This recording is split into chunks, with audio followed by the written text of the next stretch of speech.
Yesterday I came across a video that seemed very interesting, had a vivid red thumbnail and a picture of William Lane Craig in the middle of it with demon eyes and saying William Lane Craig defends genocide. I thought, gosh, I'll have to click on that.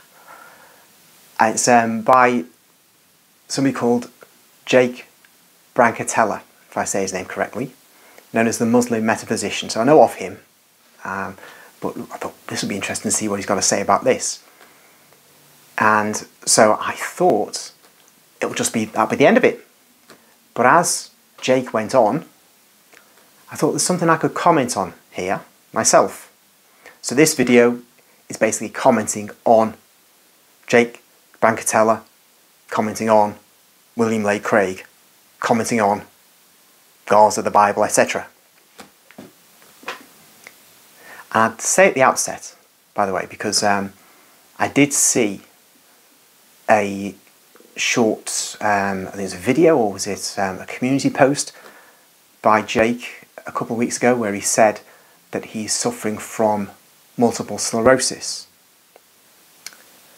I think it was that illness, and I just have to say, he perhaps will never see this video, but if he does, I wish him all the best in terms of health, because there are some nasty diseases out there, and you just don't want them, and those who have them, you want to say more power to you. So God bless on that.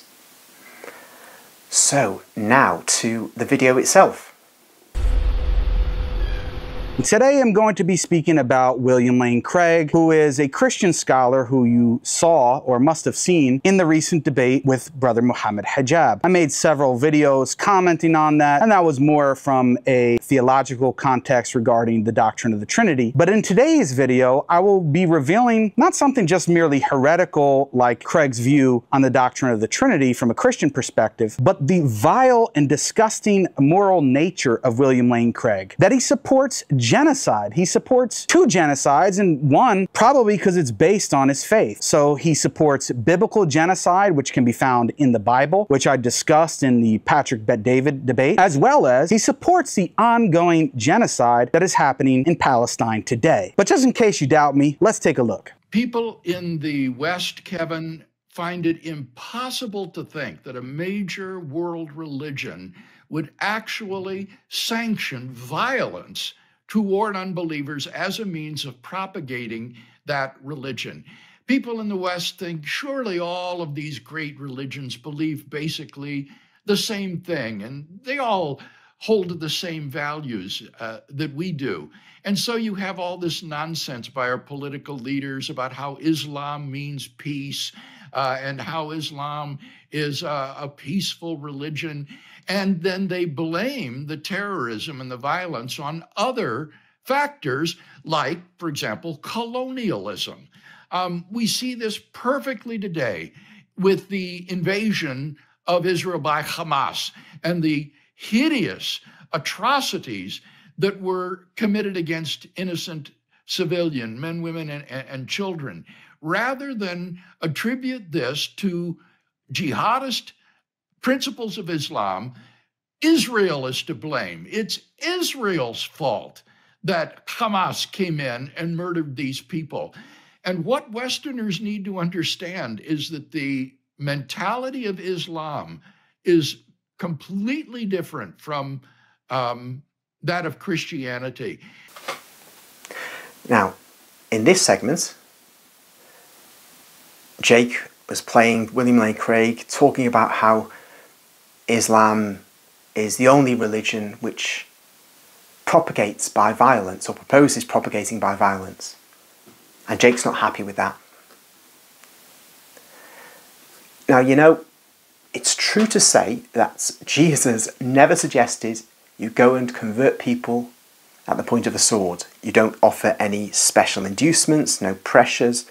It's clear. It's all voluntary. And that's true from the way Jesus was in his ministry of 3.5 years. One would be a fool to think otherwise. Now, I'm a Catholic. So what's the position of the church? Well, the church was established by Christ, so it's got to follow his way. But because we're human, We don't always follow his way. Now that's us as individuals. But if you're a king or a prince and you go astray, you're going to do bad things because you've got power to do so. And so we have an example of Charlemagne, who in his wars to lay the ground for his Holy Roman Empire, he starts forcing the Germanic tribes to convert to Catholicism. The British monk, Alcuin, says you must not do that. That is contrary to the gospel. So the Catholic Church, in the person of Alcuin at that moment, was giving Charlemagne the authentic Catholic teaching. There's no coercion in these matters. You are free to become a Catholic if you wish, or free not to become one, and you're not to be made one by the point of a sword. That doesn't mean that once one is a Catholic, there's no jurisdiction over the baptized person who's now a member of the family of God. That's a different matter. But conversion at the point of a sword, no. Now, William Lane Craig was contrasting this with Islam, and I think he's got a point. Now, if I read from the Quran, Sahih International, and I put some bookmarks, so I'll make sure I don't spend ages leafing through it. We see at 9:29, so you're familiar with that when I say that, it says, "Fight against those who do not believe in Allah or in the last day, and who do not consider unlawful what Allah and His Messenger have made unlawful, and who do not adopt the religion of truth," i.e. Islam, as in brackets, "from those who were given the scripture.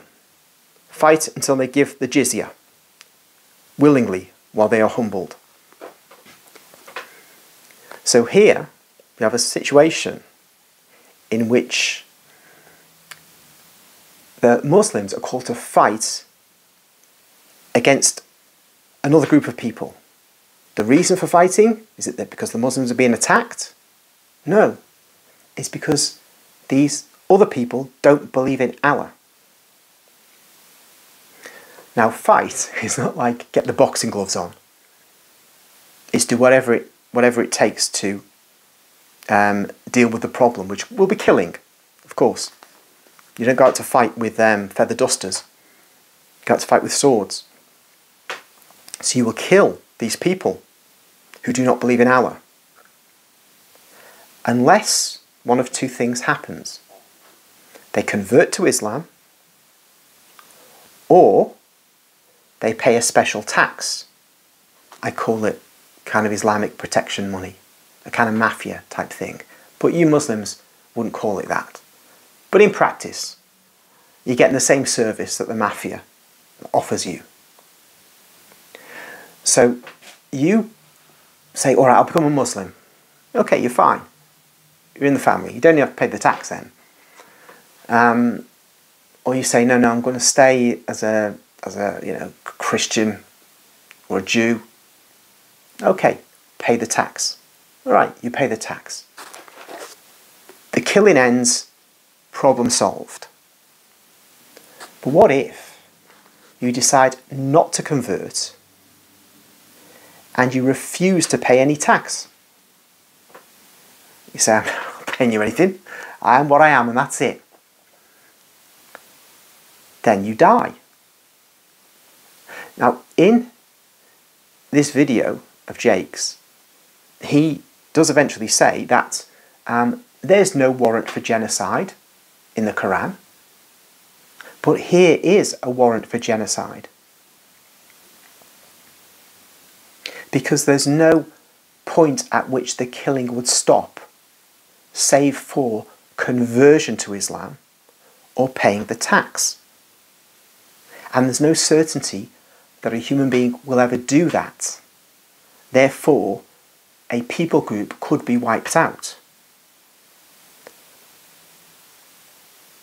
Jake is saying this in the context of the horrible things that are going on in Gaza right now, and with reference to biblical verses, which I'll go into as he goes into later in the video. But for now, it's salutary to know there are no limits in the Quran to the amount of killing you might do. Islam sees the... You know, so there you have the first part of the clip where William Lane Craig is trying to convince his audience that this is all Islam's fault. The reason why October 7th happened is because of Islam and its position on jihad and all of these things. It had absolutely nothing to do with the fact that Israel, or so-called Israel, took land from the Palestinians, slaughtered their women and children, displaced millions of them, so on and so forth. It had nothing to do with that. The plight of the Palestinians and why they were so upset and enraged to actually do what they did on October 7th, it had absolutely nothing to do with that. It's purely based on the Quran and jihad. This is a complete lie. And many Westerners do understand that this is a complete lie. Why? I'm not saying that Muslims and Jews have always lived so peacefully and that there's never been a problem between them whatsoever. But guess what? It was the Muslims who took in the Jews when they were trying to escape what the Christians were doing to them in Spain and Europe. Where did they come? They came to North Africa and places like that. So you are trying to actually whitewash history. You are trying to make excuses for the white man and white colonialism and European colonialism. You're trying to make excuses for that to justify the atrocities that Israel is carrying out on the Palestinian people and blaming everything on Islam and its Hamas, which is funny. I mean, William Lane Craig claims to have studied Islam, but he pronounces Quran and Hamas and all these different terms wrong, right? He pronounces like the Jews are doing. Hamas, I mean, it's just ridiculous, almost comical. But there's just one thing I can't help commenting on. It's like I could easily pass over it, but because he only says it in passing. But Jake talks about the white man, what the white man has done, and colonialism. And there's him, a white man. I thought I just walked into a meeting room of young liberals or socialists beating up on each other for their white guilt. But anyway, I realise this is a Muslim, but it's an interesting thing to hear a Muslim say that, even though he's white. And then the talk of colonialism. Now one's got to be very careful if you're a Muslim talking about colonialism, because colonialism, it's not in the DNA of Christianity. Oh yes, it was a major feature of a big chunk of European history. The Europeans are very successful, and successful peoples conquer and dominate. It's the way it goes. This is what the Muslims did though. It's in their DNA. Christianity in Europe became established in the Middle Ages. Europe was totally Catholic, but it was not a series of colonial regimes. Islam, from its inception, is colonial and extremely brutal in that colonization process as well. You say, oh, no, no, no. Well, first, just to establish it at the beginning, you have, at the death of Muhammad, according to the Islamic narrative from its traditions, written centuries after the events, so I personally cast doubt on them, their veracity, but nonetheless, the idea is the Muslim armies go out and they take chunks of the Byzantine Empire, they take the Sasanian Empire, they move west across North Africa, take all that, and then into Spain, take all that, and they have bits of France, bits of Italy before the Catholics kick them out. That is the quintessence of colonialism. And it's there right at the beginning. Now, why did I say it's particularly brutal? Well, you know, there's a lot of talk about the Atlantic slave trade, and the white people again, you know, like Jake, will be beating themselves up about this. Oh dear, oh dear, oh dear. But you know what? There was no sex slavery in the Atlantic slave trade. You were taking slaves for work. Different kinds of work, but work. You were going to get value out of them. The Islamic slave trade was often for sexual purposes. And in addition, and this is the particularly brutal part, because the first part of that is gross immorality. But the second part, which is more brutal, which is actually brutal, is that, well, look at North America. where I think Jake comes from. Black people, the descendants of slaves, make up about 13% of the United States population. In Saudi Arabia, Gulf states, what percentage of the population is descended from black slaves from the Middle Ages? And they took millions from East Africa until the Royal Navy put a stop to it. Millions. It's negligible, isn't it? How can that be? Were they better breeders in North America? Was the climate more conducive to, making a big family? No. You heard of something called castration. Not nice. But double castration is even worse. I won't spell out what it involves. You can work it out. I don't want the video to be chopped. So there was no possibility of breeding for most of these slaves, men. Many died because of this. You can perform castration. It's a well-known phenomenon. Refined practices about this from ancient times. But this additional aspect was extremely dangerous and just nasty. So that's Islamic colonialism. And you can say, actually, well, look, this sort of thing wasn't allowed within the Islamic Empire, within the Dar el-Harb. But Muslims knew exactly what was going on in Africa. If they performed the castrations there, it was all well known what was going on. It was permitted. Blind eye was turned to it. In our part of the world, as I said, the Royal Navy, vast amounts of money were spent by the British government, by the British taxpayer, to stamp all this out, west and east. And other navies joined in the west as well, over the objections of Muslim leaders all over the place. And Jake, you're living now in North Africa. Well, not far from you is Mauritania. That only abolished the slave business in 1980 or 81. So best not talk about colonialism, really. It's not something that anybody other than, say, I don't know, airy-fairy liberals should talk about. Just suggesting.